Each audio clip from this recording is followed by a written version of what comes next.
नमस्कार, जोहार, जिंदाबाद साथियों। आप सभी क्रांतिकारी साथियों को क्रांतिकारी सलाम। आज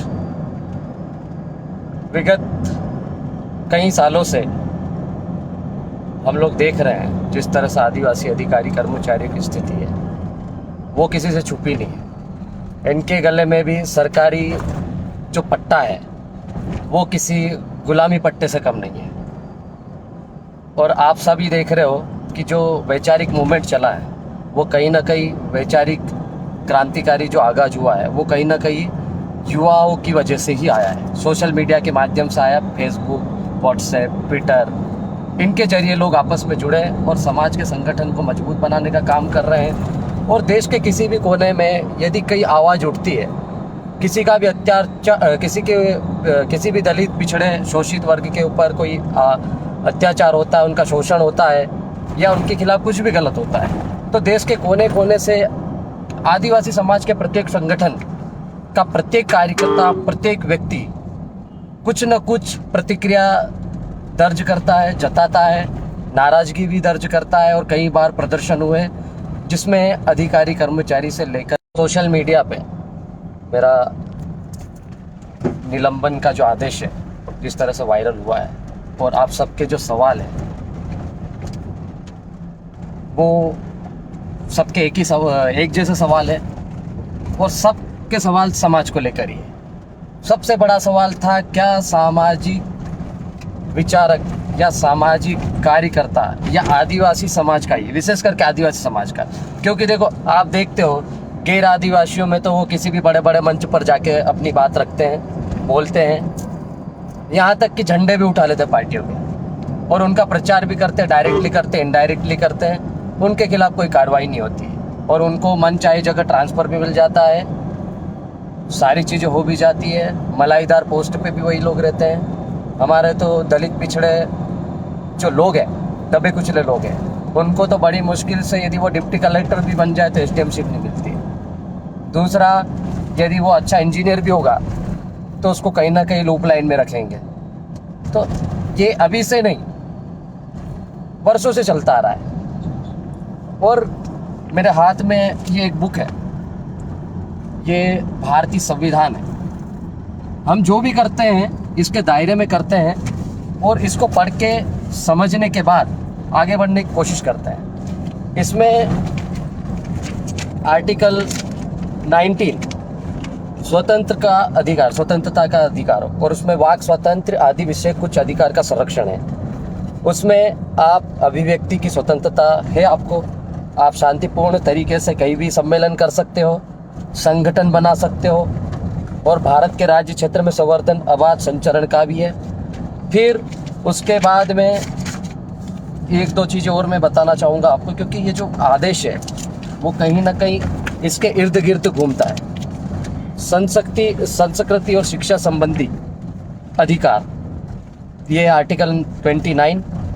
इसमें ये भारत के राज्य क्षेत्र या किसी भी भूभाग में नागरिकों किसी भी अनुभाग में उसकी अपनी विशेष भाषा, लिपि या संस्कृति उससे बनाए रखने का अधिकार होगा।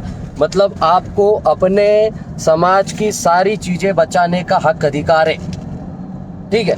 उसके बाद जिस क्षेत्र में हम रहते हैं, अधिसूचित क्षेत्र 244 ए के, फिर 13(3) का, जिसमें हमारी रूढ़ी प्रथा को विधि का बल प्राप्त है। मतलब आपके ऊपर लोकसभा ना विधानसभा, ग्राम सभा का यदि प्रस्ताव, जब तक रूढ़िगत ग्राम सभा, सरपंच सचिव वाला भी नहीं, इन लोगों ने जो ग्राम पंचायत का प्रस्ताव ठहरा हुआ है ना, वो सिर्फ सरपंच सचिव का समझकर अब हमारे यहाँ काम थोपना चालू किया है। ये ग्राम सभा का प्रस्ताव 244 एक 13(3) का में लागू नहीं होता है। वहाँ रूढ़िगत ग्राम सभा का बल है।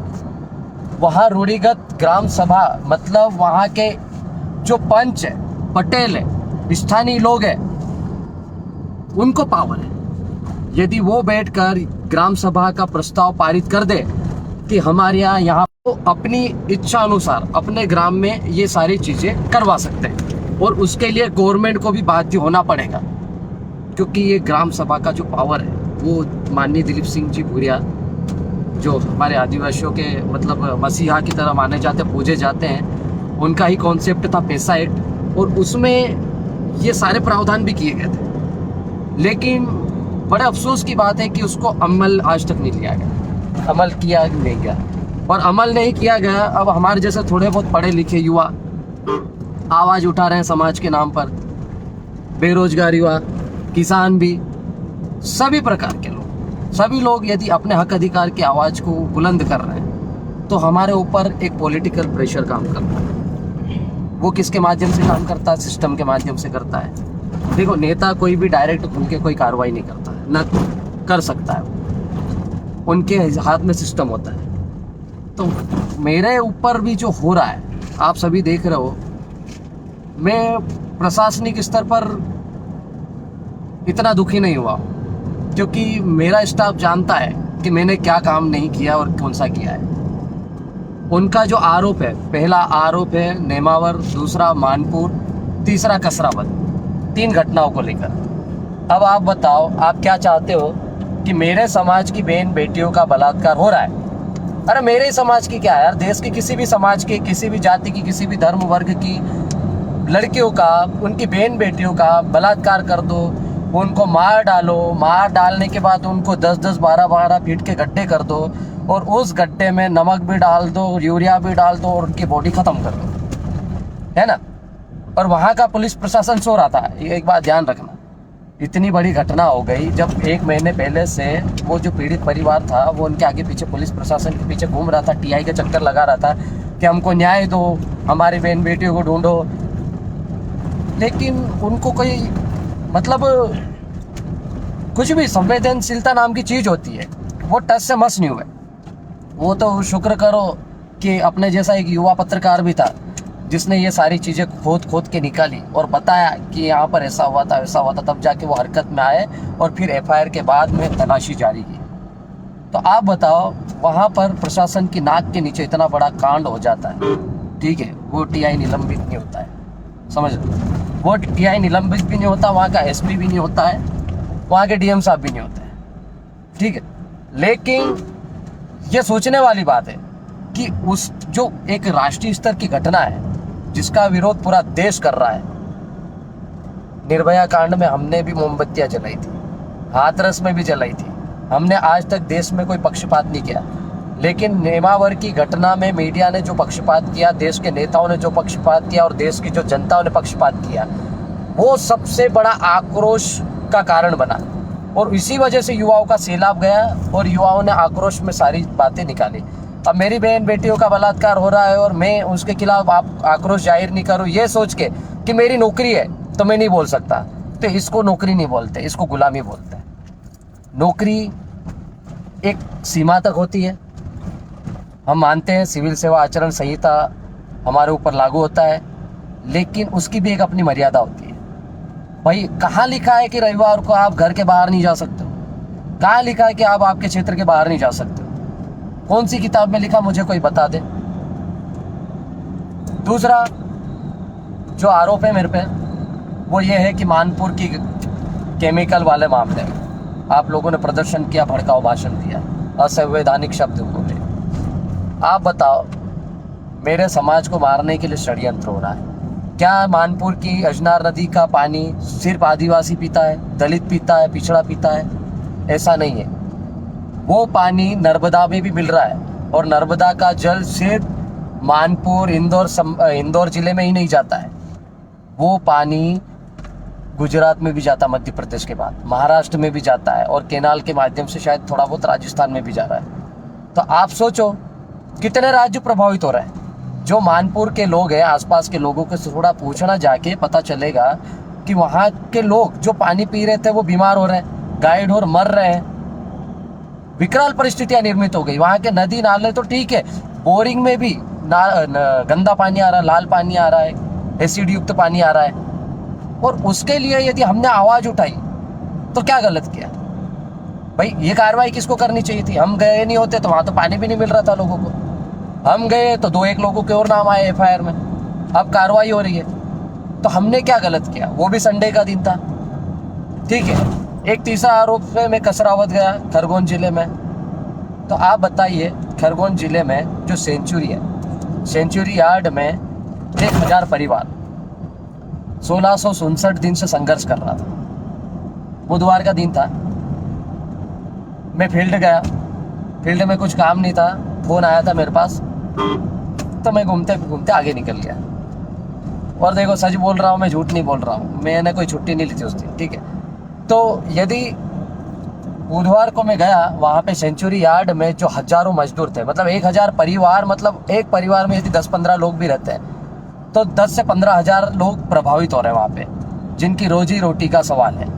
और ये सब साम्राज्य ये पूंजीवादी व्यवस्था की जकड़ में, और उनके दबाव में ये सारे काम हो रहे हैं। तो आप बताओ, उनके आवाज़ बनने गए हम, उनका मनोबल बढ़ाने गए हम, और हमारे जाने के बाद भाई महेंद्र कन्नौज, सीमा दीदी, हम लोग गए थे, और हमारे जाने के बाद 50 लाख रुपए ट्रांसफ़र हुए वहाँ के मजदूरों के खाते में एक दिन में। और वहाँ पर पुलिस बल, देखो आप, फोटो वायरल हुआ है वहाँ का, हमारे जाने के बाद छावनी बना दिया है उस यार्ड के चारों तरफ, इतना बल लगा दिया है, पूरे जिले का बल लगा दिया उन्होंने। ये कहीं ना कहीं हमारी ताकत थी कि वहाँ के मजदूरों को कुछ तो मिला। और मजदूर पैसा ही नहीं चाह रहे हैं, उनको सैलरी से ही मतलब नहीं, उनको काम भी चाहिए। वो फ्री फोकट का भीख नहीं मांग रहे वहाँ पे, उनको अपना रोजगार वापस चाहिए। तो उसमें यदि हम शामिल हो रहे हैं, उनकी आवाज़ बुलंद कर रहे हैं, तो कोई गुनाह कर रहे हैं क्या? और सवाल किससे करोगे आप बताओ? सवाल किससे होता है? यदि मेरे को भूख लग रही तो मेरे माँ बाप को बोलूँगा ना, जो कमा रहा है उसको ही बोलूँगा। पड़ोसी को तो पूछने जाऊँगा नहीं कि मेरे को क्यों नहीं खाना खिला पा रहे हो। तो सवाल तो भैया जो जिम्मेदार है उससे ही होगा। और यदि मैंने मंच से सवाल किया है, समाज की पीड़ा को, तकलीफ को, मेरे उत्तेजित भावनाएं जो भी थी उस समय, आक्रोश जिस भी शब्दों के माध्यम से जाहिर हुआ है, मुझे नहीं लगता है कि मैंने आर्टिकल 19(1) का वायलेंस किया है। और जो लोग सिविल सेवा आचरण संहिता का हवाला देकर मेरे पे कार्रवाई करवा रहे हैं, प्रशासन के ऊपर दबाव बना रहे हैं, सीधी बात तो ये, क्योंकि मेरे पे कार्रवाई होनी होती है तो कब से हो जाती, लेकिन वो ऐसा नहीं है। ये प्रशासन के ऊपर राजनेताओं का दबाव है। और दबाव किसका होता है आप जानते हो, रूलिंग पार्टी का ही होता है। अब उन्होंने दबाव बनाया, लेकिन उन लोगों को ये नहीं मालूम था कि वो दबाव अनुचित बना रहे और गलत जगह बना रहे और गलत इंसान पर हाथ डाल रहे हैं। अब आप लोगों ने, मैंने आपको मैं बता दूं, कल जब मेरे पास आदेश आया तो मैं आधे घंटे के लिए साइड में गया, गाड़ी लगा के ग्राउंड में, बीच में गाड़ी लगा के ना थोड़ी देर कांच बंद करके रो लिया मैं 10 से 15 मिनट अच्छे से। मतलब जितनी भी मेरी भावनाएं थी आंसुओं के माध्यम से मैंने निकाल दी, आक्रोश भी निकाल दिया, सारी चीज़ों भी। उसके बाद में मेरे पास फ़ोन आया, डॉक्टर आनंद राय का आया, भंवरलाल परमार दादा राजस्थान से आया, विक्रम दादा का भी आया, जितने भी हमारे समाज के जितने भी जिम्मेदार पदाधिकारी है, सबके 1 घंटे के अंदर मेरे पास फ़ोन आ गए। मैं फ़ोन रिसीव नहीं कर पा रहा था, रात के 2 बजे तक फ़ोन ही आते रहे। रात के 2 बजे तक मैं बात ही करता रहा लोगों से, वेटिंग में फ़ोन आते रहे। मतलब इतना समाज का प्यार देख के, अभी भी मैं जो बोल रहा था बीच में इसलिए रुक रहा था, आंखों में आंसू आ रहे थे। ये जो आपका प्यार था, वो जो सम्मान मिल रहा है मुझे एक समाज का कार्यकर्ता होने के नाते, मुझे ऐसा पहली बार महसूस हुआ। इससे पहले जन्मदिन के रोज़ तो होता ही रहता, चलो ठीक है, वो खुशी का मौका रहता है। लेकिन कल जितने भी लड़के साथ में थे, हमारे अधिकारी कर्मचारी जो इमरजेंसी बैठक कर रहे थे मेरे लिए, वो सब हंस रहे थे और बोले कि हम हंसे कि इस ऐसे संकट की घड़ी में हंसे कि रोए। बोले ये जो माहौल बन गया है सोशल मीडिया पे मात्र 3 से 4 घंटे में, वो मेरे हिसाब से जो देश की दर्दनाक घटनाएं होती है उसी तरह था। और आक्रोश जो था, स्वाभाविक सी बात थी कि भाई यदि मैं बोलने वाला आदमी हूँ, मैं पढ़ा लिखा वर्ग से, मतलब मैं पढ़ा लिखा हूँ, मैं अधिकारी कर्मचारी हूँ, समाज का कोई सर्टिफिकेट है, उसके बलबूते पर ही मैं यहाँ पर मौजूद हूँ, इस पद पर हूँ। और यदि मैं समाज की आवाज़ में नहीं उठाता हूँ तो यार मेरे गांव वालों को क्या मालूम कि हाथरस में क्या हुआ, ऊना में क्या हुआ, नेमावर में क्या हुआ, मानपुर में क्या हुआ, राजस्थान में क्या हुआ हमारे आदिवासी बहन बेटियों के साथ। तो ये उनको थोड़ी मालूम। तो कौन बताएगा भाई? मेरे को माँ बाप ने क्यों पढ़ाया? इसीलिए पढ़ाया ना कि मैं समाज की आवाज़ भी बुलंद कर सकूँ, अपने परिवार के साथ साथ में समाज को भी सशक्त कर सकूँ। और यही तो रिजर्वेशन है। रिजर्वेशन का मतलब ये प्रतिनिधित्व है समाज का, ये कोई भीख नहीं है। इसका मतलब है आप समाज का प्रमाण पत्र लेके उस समाज का प्रतिनिधित्व कर रहे हैं। तो मैं समाज का प्रतिनिधित्व कर रहा हूँ, डंके की चोट पर समाज की समस्याओं को मंच के माध्यम से रख रहा हूँ। तो भैया आप लोगों को तकलीफ क्यों हो रही? और तकलीफ हो रही तो ठीक है ना, थोड़ा झेलना सीखो, क्योंकि तकलीफ तो आप ही लोग दे रहे हो। आप झेलो, और आप झेल नहीं पा रहे हो तो आप लोग गलत करने की कोशिश कर रहे हो और गलत काम कर रहे हो। तो मैंने अभी बीच में भी बोला था, एक मीडिया फेसबुक पे लिखा था मैंने कि आपको न्यूटन के लॉ पढ़ने की ज़रूरत है। अब आप कितना दबाओगे?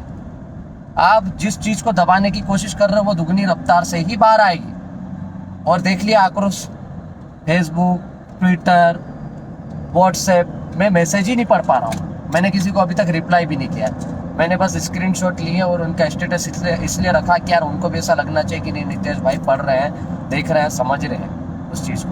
तो मैं सबके मैसेज पढ़ रहा हूँ, वो सारों के नहीं पढ़ पा रहा हूँ। लेकिन आपने जिस तरह से मेरा मनोबल बढ़ाया है, मैं डंके की चोट पर फिर से मैं उसी तरह से काम करूँगा। और मेरे को सस्पेंड किया, कोई दिक्कत नहीं, मुझे बर्खास्त कर दे, मुझे कोई गम नहीं।